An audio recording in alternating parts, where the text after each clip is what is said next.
Any citizen living outside the U.S. during an election still has the chance to vote. It just takes a little more planning. Overseas voters must complete a federal postcard application and register at least a month before elections. Voters then receive a ballot in the mail to complete and send back to the states before Election Day. It might seem like a lot to remember, but for Alden Moss, a student studying abroad with me in Quito, Ecuador, voting is worth the extra effort. I think it's important to have my voice heard. At 20 years old, this is only the third time Moss has been able to vote. He says even though he's abroad, it's a habit he doesn't want to break. It just helps keep things going.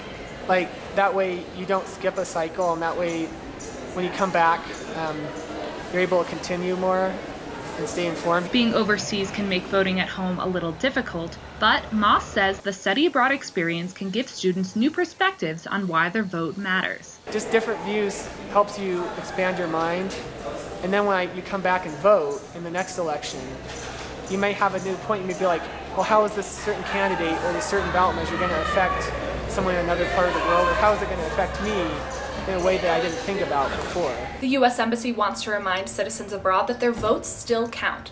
As long as my ballot makes it all the way from south of the equator to my local election officials, my home state of Maryland is required to count it. Despite the distance and effort involved, voting abroad doesn't have to cost any more than voting in the States. You can mail your ballot free of charge if you turn it in to any U.S. embassy or consulate. In Quito, Ecuador, I'm Michelle Alfini, ELN Local News.